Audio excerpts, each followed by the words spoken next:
Coming to you from Highmark Stadium, a weird one for sure, for a couple of different reasons. For Pittsburgh Riverhounds Soccer Club, I'm Matt Gajtka with John Krysinsky, coming to you on Pittsburgh Sports Live, part of a Pittsburgh Soccer Now presentation as the Hounds opened up their 8-game home schedule here, John, in this shortened 2020 season. As I said, strange with no fans, also strange because the Hounds lost 1-0, their first regular season defeat here on the south side in 2 years and 1 day. The Charleston Battery did it to them, 1-0.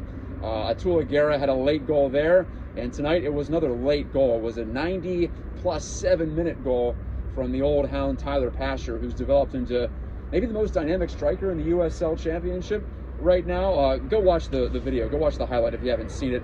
But a cutback move, basically one versus the Hounds right at the end.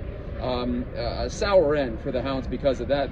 And also because, John, I felt like they were actually warming to the task late. They had a little bit more in their legs, I believed, and they played a lot of the final 10 to 15 in the attacking third, but it ends up being heartbreak in the end. Yeah, it wasn't enough, and they were, there were different points in the second half, as Bob Lilly just talked about in the post-match press conference, that they didn't do enough in the attack. They didn't open things up enough to really pressure that experienced Indy back line. But again, like you said, Tyler Pasher, I mean, it came down to a great player and making a great play.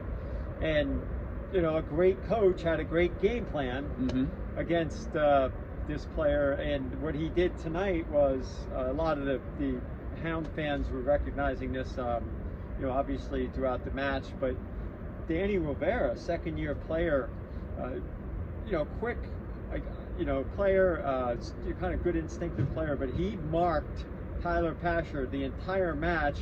But 95, 96 minutes of marking Pasher apparently wasn't enough. I mean, it was just a fascinating, a lot of little battles going on. Obviously, that was the one I was most intrigued by all night. But there was a lot of really good battles going on throughout the night. Like I just alluded to, that Indy 11 back line with Colomet and Patty Barrett and Neville Hackshaw. I mean, those three are tough. Bob Lilly wanted the Hounds to stretch them a little bit more, and they just weren't able to do that.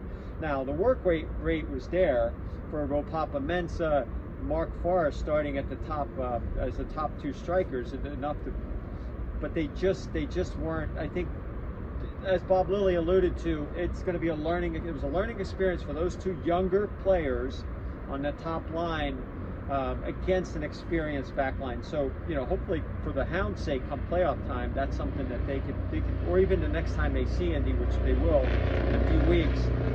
It's a tough loss, but it's early in the season, and it's one of those you take, you can take some notes from, and you can move on. And Kenny Canardo-Forbes just talked about that. We got to move on. We got to, take what we can from this. And Bob Lilly said, after, if you told me we were 2-1 after 3, granted they got the 2 wins on the road and lost the home match, but he said he would take it. Well, you brought up the forwards against the back line of Indy. I'm also encouraged by what I've seen from Steven Dos Santos. He started the season injured with a groin problem and had some surgery actually during the COVID shutdown. But Steven was, I think, quite effective doing his usual drawing defenders to him routine, drawing some fouls. Once he entered the game in about the 70th minute, that definitely helped kick the Hounds' attack into gear. His hold-up play, his overall work rate, to use another phrase of the night, I think was superb. Difficult result, and you said it is early. It's going to get early pretty late, though, or going to get late pretty early, I should say. I messed up my Yogi Berraism. This season with just 16 games. But it being out of the group, I think that's at least somewhat relevant in at least taking some of the sting away from this one, even though all the points count the same. It's not like these don't count. It's not like in college where you're playing non-conference. So the Hounds have their first ding on the schedule here. And you brought up Canardo-Forbes. He was saying maybe he and Robbie Mertz could have done a better job of being a little more patient. There was a hectic nature to this game for the most part. I'm not sure it really demonstrated the full offensive capabilities of the Hounds, but overall, I still thought they had the slight edge in a lot of categories tonight. Yeah, and there was a certain physical nature to this match. it just, in the first half, I haven't seen the second half, the full game stats, but there were 11 fouls. The Hounds had 11 fouls. 23 total. 23 total. Yeah. So yeah, I mean, Indy was getting their chances in the first half on free kicks, with Rivera marking Pasher. They were still pushing and putting enough pressure on the Hounds. At the midfield, the holding midfielders and the defenders, that there was, on the edges, that they were getting some free kicks. I think the Hounds had a 3-2 advantage in corners in the first half as well. So they were getting wider and creating the Hounds were creating their chances off the width, which, again, with that 3-man back line, again, Lilly wanted to see the Hounds stretch them and didn't do it enough. But again, I mean, they were there in that first half.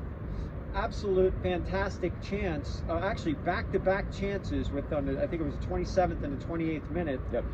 First you have, you have Robbie Mertz and Mark Forrest with a nice little combination play, and somehow in a very tight space, Rob Mertz finds a way to get the ball back and get off a really great shot and a great save by the Indy keeper. So Evan Newton, yeah. Evan Newton.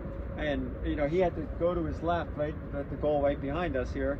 Yeah, let me show you our perspective here tonight. This is where we watched the game. We were in the makeshift press box in the suite level behind the west goal. So it was a little bit different. We could appreciate the spacing. I know that much. Yeah. I did enjoy the different vantage point, even though I'd rather be calling the game than just watching. But we had a great point, and then the chance right after. The Mertz opportunity, Bernardo Forbes' corner kick from just down to our right, your left. Thomas Vankiazil gets a foot to it, fading away. It drills the crossbar. It appeared to go maybe an inch or so over the goal line and then spun back out off of Evan Newton, the keeper.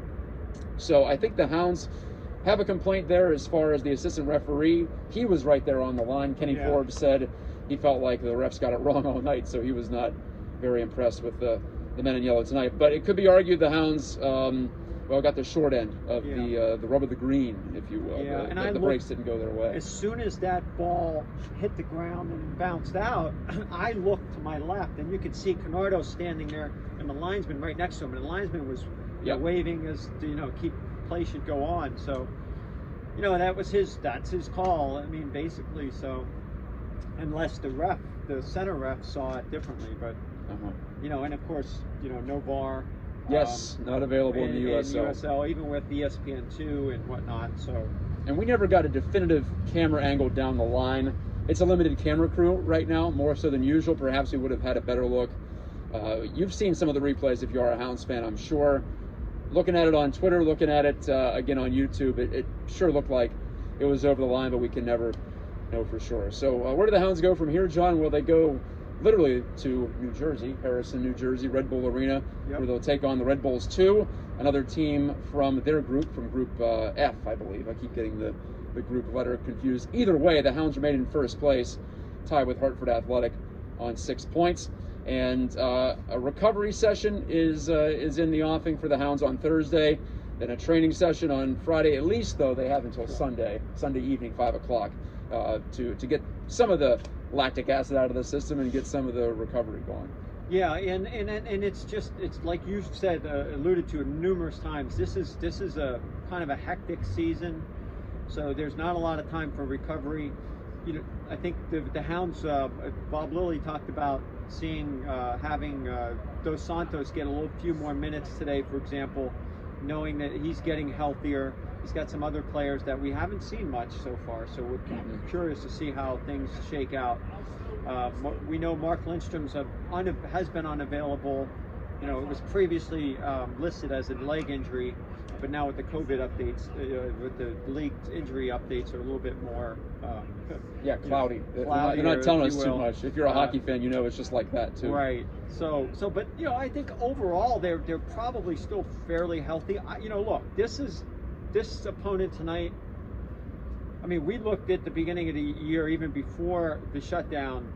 Indy, Louisville were probably the top two. The Hounds would probably have to chase them this year. But right now, I mean, you look at it for 95 minutes, they're toe-to-toe with this really a team that's 4-0, that has, if you look from straight down the middle and look at their lineup. I'm not so sure about their how super deep they are, but they're just a solid club from top to bottom, and I don't see any. I mean, I don't know if anybody else out there is as good as Indy 11. I think they showed it tonight, and it was a real chess battle.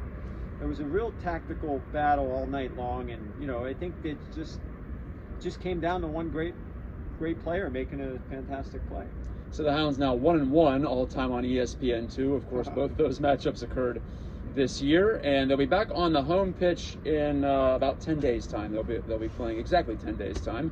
They'll be playing Philly Union 2 again here on August the 1st. In the interim, as we mentioned, the matchup at New York Red Bulls 2 on Sunday at 5 o'clock. That one is on 22 The Point, also on ESPN Plus.